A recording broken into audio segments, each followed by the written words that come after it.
사랑하는 영락교회 지체들에게 주 안에서 평화 인사를 전합니다. 오늘은 2025년 1월 22일 수요일입니다. 오늘의 묵상 본문은 마태복음 5장 13절로 19절까지의 말씀입니다. 오늘 본문 말씀 13절부터의 말씀은 이렇게 시작합니다. 너희는 세상의 소금이니 소금이 만일 그 맛을 잃으면 무엇으로 짜게 하리요? 후에는 아무 쓸데없어 다만 밖에 버려져 사람에게 밟힐 뿐이니라. 우리 오늘 본문 말씀은 너무나 잘 아시는 잘 소금과 빛이라 라는 말씀이죠. 율법에 관한 말씀이기도 합니다. 우리 5장 전체를 보라보면 우리 1절부터 12절까지 우리 산상수훈 팔복의 말씀을 주셨죠. 팔복의 말씀의 핵심은 하나님의 형상과 나에 대한 말씀입니다. 내가 하나님의 형상으로 피어나야 된다. 그런 말씀이고 내가 누구인가에 대한 정체성의 말씀이죠. 13절부터 19절 오늘 본문의 말씀은 소금과 빛으로 대표되는 하나님의 형상의 삶이 무엇인가, 하나님의 형상을 삶으로 산다는 게 무언가라는 것에 관한 말씀이죠. 그리고 우리 내일 나누게 될 20절부터의 말씀은 7번 반복되어 나는 너희에게 이르노니 나는 너희에게 이르노니 라고 하는 삶의 목표와 방향에 대한 말씀을 주고 계시는 거죠. 오늘 말씀 너희는 세상의 소금이다. 너희는 세상의 빛이다. 14절의 말씀 산 위에 있는 동네가 숨겨지지 못할 것이요. 소금과 빛입니다. 빛과 소금이라고 하고 있는 말씀의 그 핵심은 이것이 이제 명령문이 아니에요. 명령문이 아니라 이것도 서술문입니다.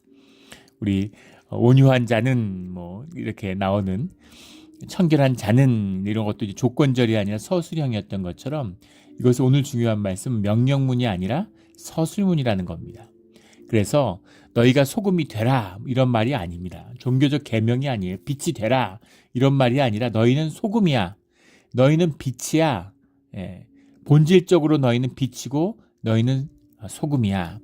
우리가 아무리 봐도 난 소금이 못 되는 것 같은데 나는 빛이 못 되는 것 같은데 그건 우리가 혈육을 바라보고 현상을 바라보기 때문입니다. 현상에 감추어져 있지만 혈육에 눌려 있지만 너희의 본질은 빛이고 소금이야. 그걸 잊어서는 안 돼. 이런 뜻이 들어있는 거죠. 그래서 그 창조의 완성으로서의 의미, 본질적인 본성으로서의 우리의 의미 이런 것이죠. 종교적인 계율적인 이런 것이 아니라는 겁니다. 그러면 소금이 만일 그 맛을 잃으면 무엇으로 짜게 하리요? 소금이라고 하는 것이 이제 기가 막힌 것이죠. 우리가 이제 하도 싱겁게 먹어야 된다, 짜게 먹지 마라 이런 얘기들을 많이 들어서 소금이 몸에 안 좋은 것처럼 생각을 해요. 근데 소금이 우리 삶에 필수적이죠. 만약에 염분이 부족하다 그러면은 병나고 큰일 납니다. 우리 몸의 생명 유지 기능에 또 우리의 이 몸의 저항력, 그 내적인 치유력을 유지하는데 소독하는 그런 데 있어서 소금이 이제 결정적이죠. 소금의 그 중요성이라는 것은 소금이 안 좋다는 건 이제 보통 의사 선생님들 얘기를 들어보면 소금을 합성할 때 들어가는 화학 물질 이런 게 몸에 안 좋다는 거예요.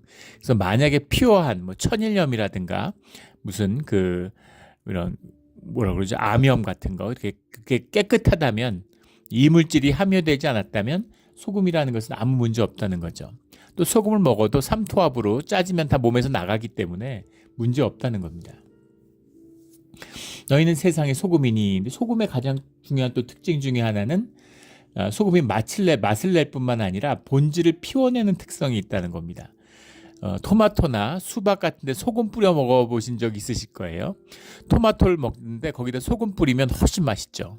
훨씬 더 답니다. 소금을 뿌리면 짜야 될 것 같은데 달아요. 수박도 소금을 뿌리면 훨씬 달아지죠.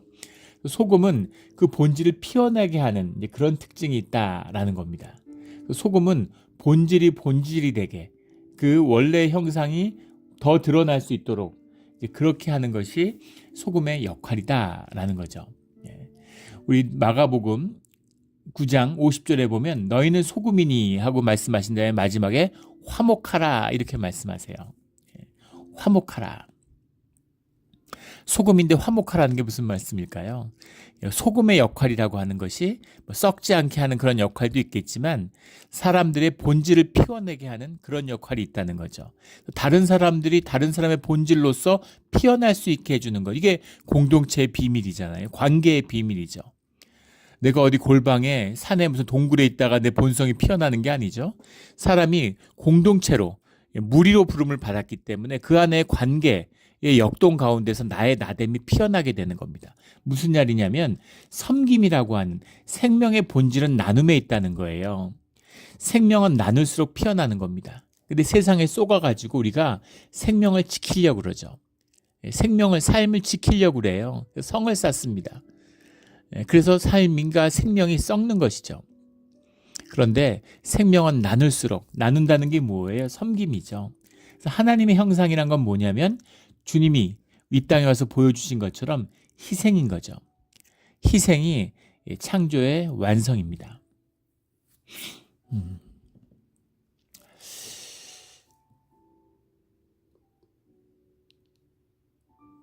저도 이제 그 삶을 돌아보게 되는데 55이 됐어요. 삶을 돌아보게 됩니다. 남은 삶이 뭐 이렇게 많지 않겠죠. 살아온 삶에 비교하면 뭐 반도 안 되지 않을까 싶습니다. 그런데 그 삶 가운데도 뭐 아픔과 어려움이 많이 있었죠. 근데 그런 질문을 하게 돼요. 우리 살면서 다시 돌아갈 수 있다면, 삶의 어느 순간으로 다시 돌아갈 수 있다면 아이들 엄마하고 또 결혼을 할까 이런 생각이 듭니다. 다시 결혼하자고 할 수 있을까 이런 마음이 들어요. 뭐 결혼해서 고생도 많이 하고 또 너무 아파가지고 힘들어하다가 떠나는 모습이 생생하기 때문에 또 그것을 이제 결혼하자고 할 수 있을까 이런 마음의 도전이 있습니다. 뭐 그 얘기는 제가 힘들었기 때문이 아니라 이제 삶이 너무 고난에 이렇게 힘들었으니까 좀 다른 삶, 좀 더 행복하고 그런 삶을 살았으면 더 좋지 않았을까. 애들 엄마가 그런 얘기죠. 더 삶이 피어나지 않았을까. 이런 마음에 좀 자책하는 마음이 있습니다. 그런데 다시 돌아가도 또 그런 삶을 다시 살까라는 생각을 해본다면 그러면 다시 살 것 같아요. 근데 그 이유 중에 하나는 내 아이들 때문입니다. 아이들이 이제 하나님의 선물이죠. 그게 너무 이제 좋았던 거예요. 너무 기쁘고 좋았던 거죠. 뭐가 그렇게 기쁘고 좋았을까? 그 생명이 피어났기 때문이죠. 그 생명을 피어나고 그걸 누리는 기쁨이 무엇인지를 주님이 알게 해주신 거죠. 최고의 선물이 된 겁니다. 그런데 그 삶이 피어나고 함께 그것을 누리게 될 수 있었던, 생명이 피어난다고 다 누릴 수 있나요? 관계의 문제인데 그 관계라는 것이 부모로서, 아버지로서 희생하는 삶에서 얻어진 거죠. 희생이라는 것이 생명이 피어나게 하는 주님의 창조의 완성, 생명을 창조하고 그것을 우리가 누리고 살아가게 하는 비밀입니다. 그래서 내가 안일하고 편안하고 나만 막 쌓아놓고 나만 잘 살고 그러면 행복할 것 같지만 절대 행복하지 않은 거죠. 세상의 거짓이고 속임입니다. 만약에 삶의 안일함이 우리의 기쁨의 원천이 될 수 있다면 왜 무슨 SNS 같은 데 온갖 자랑질을 하고 그러겠어요. 보이려고 난리겠습니까? 자기 자신이 뭘 누려도 그걸로 행복하지 않아요. 관계 속에서, 사람들 안에서, 공동체 안에서 누려지는 겁니다. 그런데 그 관계를, 그 인격의 연결을, 삶의 연결을 감당하지 못하니까 SNS로 이런 온라인으로, 가상의 공간으로 대피하는 거죠. 자랑은 하고 상처는 안 받으려는 거 아닙니까?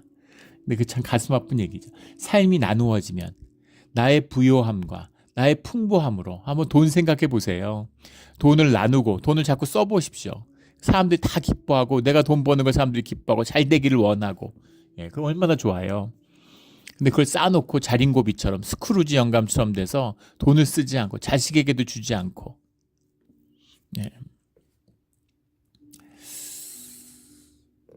그러면 그 삶이 저주가 되는 거죠. 축복이 될 수 있는 삶이 저주가 되는 겁니다. 이게 소금의 비밀이죠. 생명의 비밀이에요. 하나님의 형상이라는 것은 희생이라는 거죠. 희생이라는 것은 생명이 나누어진다라는 얘기입니다. 생명이 나누어져요. 밥도 그렇죠. 밥 얻어 먹으면 돈 아끼니까 좋을 것 같습니까? 얻어 먹는 게 좋을까요? 사는 게 좋을까요? 저는 교회 이제 목사잖아요. 대부분의 경우는 밥을 얻어 먹습니다. 교인들하고 밥을 먹으니까. 그런데 이제 그 목사님들하고 만나서 식사를 할 때 특히 이제 어렵고 힘든 목사님들이 많이 계시잖아요. 그래도 뭐 저도 형편이 좋기 때문에 그런 경우엔 제가 밥을 사게 되는 경우들이 있죠. 그래서 밥을 사면 밥을 얻어먹는 것보다 100배는 더 기분이 좋습니다. 얼마나 좋은지 몰라요. 그것이 이제 생명의 비밀이다. 그게 소금의 비밀이죠. 너희는 세상의 소금이다. 너희는 생명의 담지자다. 이런 얘기죠. 너희는 하나님의 형상이다. 이런 얘기입니다. 그래서 그 형상이 피어나면 화목하는 자, 화목을 섬기는 자가 되는 거죠. 화목을 섬기는 자가 되는 거예요. 14절에 너희는 세상의 빛이라. 산 위에 있는 동네가 숨겨지지 못할 것이요. 소금이고 동시에 빛인 거죠. 세상의 빛이란 얘기는 세상은 어둠이란 얘기. 세상은 본질이 어둠입니다. 근데 그 세상 가운데 빛으로 왔다라는 거죠. 빛으로 우리를 만드셨다. 산 위에 있는 동네라고 했는데 이제 그 도시죠. 중세의 도시, 고대의 도시를 보면 농사짓는 사람들이 이제 상업적으로 이제 도시 주변에 결집하는 겁니다. 그런데 요새 도시잖아요. 전쟁에 침략에 대비해야 되니까 대부분의 산 위에다가 이렇게 성을 쌓죠. 그 안에 귀족이나 관리들이 살고 그 중심에 이제 왕이 있는 거죠. 영주가 있는 겁니다. 그리고 일반 시민이나 일반 농민들은 그 도심 밖에 살아요. 상인들은. 그래서 그 누군가 침략해 오면 그 사람들이 먼저 희생양이 되는 거죠. 지켜주지 않아요. 지켜줄 것처럼 얘기하지만 사실은 지키지 않는, 자기를 지키는 거죠. 이게 성을 쌓는 산 위에 있는 동네입니다. 근데 산 위에 있는 동네가 숨겨지지 못한다. 마치 산 위에 분명히 드러나 있는 동네처럼 빛이라고 하는 주님의 자녀의 이 본질, 생명을 나누고 화목을 섬기는 그 본질은 숨겨질 수 없는 것이다. 생명으로서 나누어지는 거니까 드러날 수밖에 없는 거죠. 함께 나누는 거니까. 이것도 세상에 쏘가서 뭐 빛이 되면 세상에 번쩍번쩍거리고 뭐 세상에 뭘 자랑하고 뭐 그런 건 줄 아는 거예요. 그런 것이 아니라 본질을 얘기하는 겁니다. 작은 등불일지라도 어둠을 쫓는, 세상을 밝히는 빛의 성분이 있잖아요. 하나님의 속성, 하늘의 형상이 우리에게 담겨져 있다고 하는 것이죠. 그 말씀이 15절에 나오는 사람이 등불을 켜서 말 아래에 두지 아니하고 등경 위에 두나니 이러므로 집안의 모든 사람에게 비치느니라. 사람들에게 유익을 주는, 사람들과 함께하는 그런 생명의 속성, 연결이고 본성인 거죠.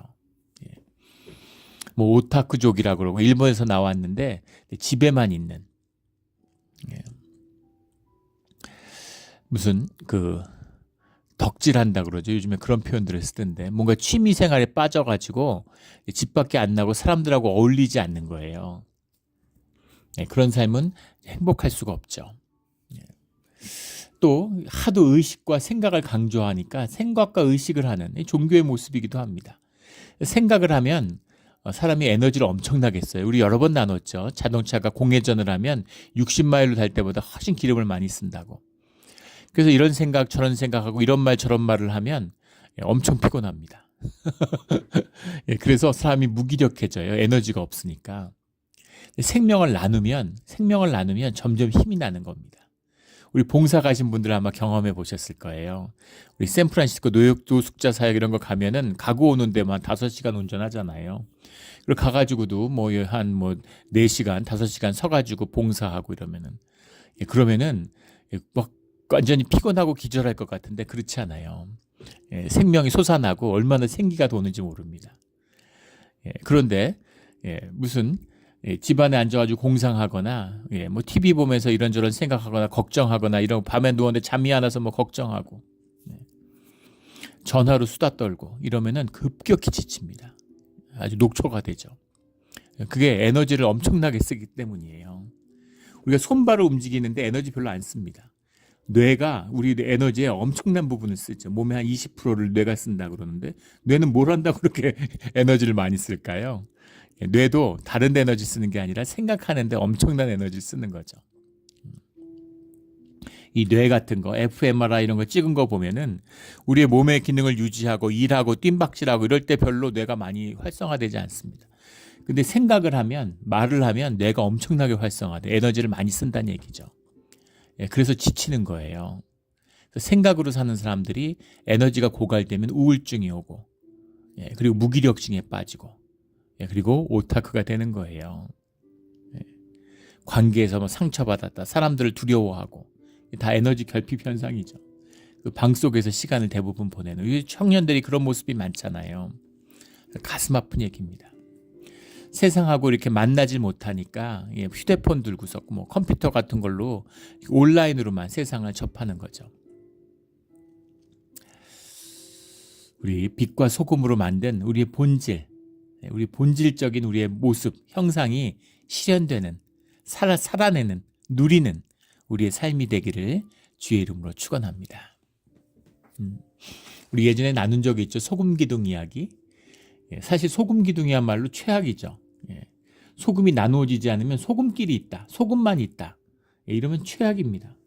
우리 그 성경에도 나오죠. 그 소금기둥에 대한 얘기가 창세기 19장 26절에 나오고, 또 소금 땅 신명기 29장 23절. 소금 땅은 뭐예요? 소금만 가득한 땅. 농사도 못 지고 아무짝에도 쓸모가 없습니다. 아무것도 못해요. 소금기둥은 저주입니다. 근데 소금에 나누어지면 그러면 축복이 되는 거죠. 소금 없이는 안 되잖아요. 소금기둥이 그 세상을 걸어 여행하다가 바다를 만난 얘기, 우리 예전에 예화로 몇 번 나눈 적이 있죠. 바다에 들어가면서 자기 자신을 만나게 되는 거죠. 기둥은 사라졌지만 소금의 본질, 소금의 결정체는 바다에 녹아서 내가 세상의 기둥이었는데 바다가 되는 거예요. 이것이 주님의 영이 충만한, 주님과 하나 되는 비밀입니다. 깊은 비밀이죠. 에고가 나라고 쏟고 사는 사람들은 이걸 몰라요. 이 기쁨을 모릅니다. 그래가지고 주님과 하나 되면 나는 어디 가나 뭐 이렇게 생각하는 거죠. 하나님을 거부하는 겁니다. 에고를 지키기 위해서. 에고는 내 육신이 죽어서 혈육이 썩으면 같이 썩어요. 같이 썩는 게 아니라 혈육이 죽는 순간 사라집니다. 가짜니까. 평생을 거짓으로 사는 거죠. 세상에서 번쩍번쩍 빛나고 싶어요. 세상의 기둥으로 우뚝 서고 싶어요. 그런데 기둥으로 서는 것, 번쩍번쩍 빛나는 게 저주예요. 삶이 나눠지고 하나 되고 누려지는 게 기쁨입니다. 에고에 붙들리면 부인이 뭐 하는 것, 자식한테 주는 것도 아까운 거죠. 그런데 함께 나누어지는 삶이 되면, 빛과 소금이 되면 다 나누고 자기의 본질을 찾고 영원한 생명을 만나게 되는 거죠. 이게 진짜 나라는 것. 그게 진짜 너야. 그게 진짜야. 그게 세상의 소금이니 세상의 빛이라 하는 오늘의 말씀입니다. 이 말씀을 만나서 본질을 사는 우리 모두가 되기를 주의 이름으로 축원합니다. 17절부터는 이제 계명과 율법의 말씀을 주세요. 내가 율법이나 선지자를 폐하러 온 줄로 생각하지 말라. 폐하러 온 것이 아니라 완전하게 하려 하며, 이 얘기들을 이제 종교에서 많이 하죠. 여기서 마치 율법이나 무슨 교리 같은 거를 주님이 다 완성시키려고 그러신 거야, 이렇게 이야기하는데, 본질의 말씀은 그게 아니죠. 율법이나 선지자를 폐하러 온 줄로 생각하지 말라. 말씀의 말씀인데 말씀을 완전하게 하려 했다라는 말씀이 뭐겠어요? 이 완전하게 한다 이렇게 번역을 했는데, 이것도 번역이 이제 이미 종교적인 게 깔려 있는 거죠. 플레레스라고 하는 성령이 충만하다 할 때 나왔던 말씀이잖아요. 성령이 충만하다. 성령이 충만하다. 본질이 완전히 실현되어서 주님의 그 생명의 풍성함이 우리한테 이루어지는 것. 이게 충만한 거잖아요. 성령이 충만한 거고 생명이 충만한 겁니다. 성령이 생명이니까. 근데 이 완전하게라는 건 좀 나은데, 이걸 이제 우리가 완벽하게로 이해하는 거죠. 율법이 다 지켜지는 것, 613가지 율법이 다 지켜지는 것, 그런 얘기를 하려는 것이 아니라 말씀이라고 하는 것은 본질이다, 이 말씀을 하고 싶으신 거죠. 사람들이 교리 만든 얘기가 아니죠. 성경 공부하는 얘기, 무슨 제자훈련하는 얘기가 아닙니다. 말씀이라는 건 본질이고 세상이라고 하는 것은 현상이라는 거죠. 18절에 진실로 너희에게 이르노니 천지가 없어지기 전에는 율법의 1.1획도 결코 없어지지 아니하고 다 이루리라. 이게 무슨 말씀이에요? 천지와 1.1획이 대비되고 있는데 1.1획은 본질적인 거라는 거죠. 현상에 있지만 본질이에요. 본질을 담고 있는, 본질이 현현된 것입니다. 그래서 1.1핵은 없어지지 않아요. 주님의 말씀이니까. 그런데 천지는 없어지죠. 현상이니까. 물질 세계일 뿐이니까. 그래서 현상은 사라지죠. 현상은 아무리 거대해 보여도 뭐 에베레스트산 그런 무슨 뭐 맥킨리산, K2 다 사라진다는 거죠. 근데 주님의 말씀은 1.1핵도 없어지지 않아요. 왜냐하면 그것은 본질이기 때문에, 본질이 현재화된 것이기 때문에 그렇다라는 말씀이죠. 이런 말씀을 주님이 여러 번 하셨죠. 누가복음 16장 17절에 보면 율법에 한 점이 떨어짐보다 천지가 없어지는 것이 쉬울 것이다. 이렇게 말씀하셨습니다. 천지가 없어지는 게 더 쉬워. 율법에 한 점이 떨어지지 않아. 한자가 떨어지지 않아. 이런 말씀이죠. 또 마태복음 24장 35절에 가면 천지는 없어질지언정 내 말은 없어지지 아니한다. 이렇게 말씀하셨죠. 주님이 말씀이고, 주님을 만나서 주님을 사는 방법이 말씀이고, 말씀이라는 것은 주님이 우리와 함께 하시는 본질적인 현현이라는 거예요. 그래서 그 말씀을 이루어가는 게 역사이기 때문에 말씀은 없어지지 않죠. 말씀은 이루어지죠. 그런데 천지는 다 사라져. 그래서 본질의 의미를 놓쳐서는 안 된다라는 뜻이 들어있는 겁니다. 19절에 그러므로 누구든지 이 계명 중에 지극히 작은 것 하나라도 버리고 또 그같이 사람을 가르치는 자는 천국에서 지극히 작다 일컬음을 받을 것이요 누구든지 이를 행하며 가르치는 자는 천국에서 크다 일컬음을 받으리라. 말씀을 사는데 말씀을 온전히 완전하게 누리고 살아갈 수가 있을까요? 우리가 혈육을 입고 현상을 사는데 그렇지 못하겠죠. 그러나 이를 행하며 가르치는 자들, 이것을 살려고 하는 자들은 천국에서 크다. 본질적인 가치를 말씀하고 있는 거예요. 이것은 큰 일이고 이것은 소중한 일이다. 이런 말씀이에요. 그런데 천국에서 작은 자라 일컬음을 받고 천국에서 크다 일컬음을 받는 자들이다. 그래서 말씀을 온전히 다 살지 못했다고 해서, 말씀을 온전히 삶으로 피워내지 못했다고 해서 지옥 가는 건 아니죠. 다 천국에 갑니다. 그런데 여기서 말씀하는 건 천국에 큰 자와 작은 자가 있다를 말씀하려는, 현상적으로 보면 또 종교인들은 이렇게 얘기를 하고, 또 이 말씀을 끌어다가 뭐 봉사 많이 하고 헌금 많이 하면 천국에 가서 무슨 큰 자고, 안 그러면 작은 자고, 그런 또 거짓이 얼마나 난무합니까? 뭐 천국에 갔다 왔는데 천국에 가면 다 집이 있고 뭐 길에 사는 사람도 있고 무슨 대골 같은 집에 사는 사람도 있고. 주님이 하시는 말씀은 비유적인 뜻이죠. 사람들이 알아듣기 쉽게. 그리고 비유의 말씀을 깨달아 아는 겁니다. 현상의 세계가 아니에요. 천국에 무슨 집을 짓고 무슨 큰 집 작은 집이 어디 있습니까? 그런 말도 안 되는 소리죠. 근데 그렇게 표현할 수는 있죠. 왜냐하면 표현이 제한되어 있으니까. 와서 삶의 보금자리를 표현할 방법이 없으니까, 뭐라고 얘기할 수가 없는, 뭔가를 봤는데 뭐라고 얘기할 수가 없는 그런 경우에 이 현상적인 것으로 빗대어 얘기하는 거죠. 그게 성경의 뭐 말씀에서 우리가 보여되기 표현이잖아요. 그러니까 표현은 표현일 뿐입니다. 그 안에 담겨 있는 뜻을 깨달아 아는 것이 중요한 것이죠. 그래서 하나님의 말씀을 사는 것이 현상 가운데 가장 큰 가치다. 본질에 있어서 가장 큰 가치다라는 거죠. 이 말씀의 뜻을 뭐라고 할 수 있겠습니까? 이것을 만나야 되는 겁니다. 천천히 흐르는 실로와의 물, 이건 이사야의 표현이죠. 사람들은 제국을 이루어야 될 것 같은데, 세상에 기둥으로 우뚝 서야 될 것 같은데 그런 게 아니야. 실로와의 천천히 흐르는 물, 메소포타미아 강 나일강이 귀해 보이지, 그게 아니라 실로와의 천천히 흐르는 물이 복된 것이고 주님의 구원이야. 그 물을 통해서 주님이 구원을 이루셔. 이 말씀을 하시는 거죠.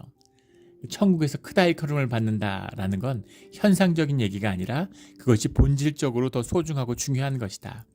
천지보다 주님의 말씀의 1.1핵이 더 소중하고 귀하다는 겁니다. 그 전에도 한번 나눈 적이 있죠. 시리아의 독재자가 부자에 걸쳐서 2대에 걸쳐서 53년인가요? 4년인가를 독재를 했는데 한 일주일 만에 허무하게 무너졌죠. 현상이라는 건 그런 겁니다. 무너질 때는 한순간에 무너져요. 껍데기니까. 영원할 것 같은데 껍데기이기 때문에 사람들이 등을 돌리면 한순간에 무너지는 겁니다. 사람들이 진실을 만나면 거짓은 한순간에 패해지죠. 그런 거예요. 도망을 가는데 자기 비서, 수행 비서한테도 무슨 자기를 위해서 목숨을 걸고 내전을 벌써 오래 했잖아요. 내전을 10년 넘게 했는데 그때 그 목숨을 걸고 싸웠던 그런 놈들 다 속이고 다음날 회의도 소집하고 그런 다음에 밤에 몰래 퇴근하면서 공항으로 가서 비행기를 타고 도망갔어요. 비행기를 타고 도망갔는데 비행기에 태운 사람 조종사 둘을 제외하고 자기 돈을 옮기고 돈을 관리하던 사람 둘, 자기 아들, 큰아들 하나, 자기 이렇게 4명이 탈출했다는 거죠. 네. 믿어지십니까? 근데 더 놀라운 것은 부인하고 딸한테는 알리지 않았다는 거예요. 좀 비극적인 얘기죠. 무슨 얘기예요? 딸보다 와이프보다 돈이 더 귀한 겁니다. 이게 세상의 본질이에요. 세상에 먹힌 거죠. 마귀에 먹힌 겁니다. 뭐가 중요한지 몰라요. 뭐가 중요한지 모르는 사람들은 결국 돈이 제일 중요하다고 합니다. 돈이 어디나 있고 돈으로 뭘 할 수 있다고 생각하니까 돈만 있으면 안 봐도 뻔하죠. 러시아로 도망갔다는데 러시아 가서 돈 지킬 수 있을까요? 돈을 얼마를 가지고 왔는지 비행기에 가득 싣고 갔으니까 어마어마한 돈이겠죠. 그래서 명대로 못 삽니다. 그 돈이 돈이 없으면 살 수 있었을 텐데 그 돈 때문에 명대로 못 살 뿐만 아니라 자식들의 삶들 다 그르치게 되겠죠. 그런 거예요. 이렇게 져준 걸 모르는 겁니다. 현상에 눈이 뺏겨 있으니까, 세상이 커 보이니까. 그런데 주의 자녀들은 소금과 빛이다. 이게 하나님의 형상이고 만들어진 뜻이다라는 거죠. 그 생명을 누리고 나누고 사는 삶들, 말씀으로 사는 삶, 이것이 생명을 사는 삶이야. 너희의 본질을 피워내는 것이야. 이런 뜻이죠. 우리 이거 말로 아무리 해야 무슨 소용이 있겠습니까? 삶으로 살면, 말씀을 삶으로 살아보면, 그러면 말씀의 의미가 무엇인지, 생명의 의미가 무엇인지가 깨어나게 되고 피어나게 되죠. 그 에너지를 맛을 봐야, 그래야 그 길이 무엇인지를 알게 되는 겁니다. 신앙이라고 그러죠. 믿음의 길입니다. 이 길이 활짝 열리는 우리의 신앙의 길, 믿음의 길이 되기를 예수 그리스도 이름으로 축원합니다. 아멘. 기도드리겠습니다.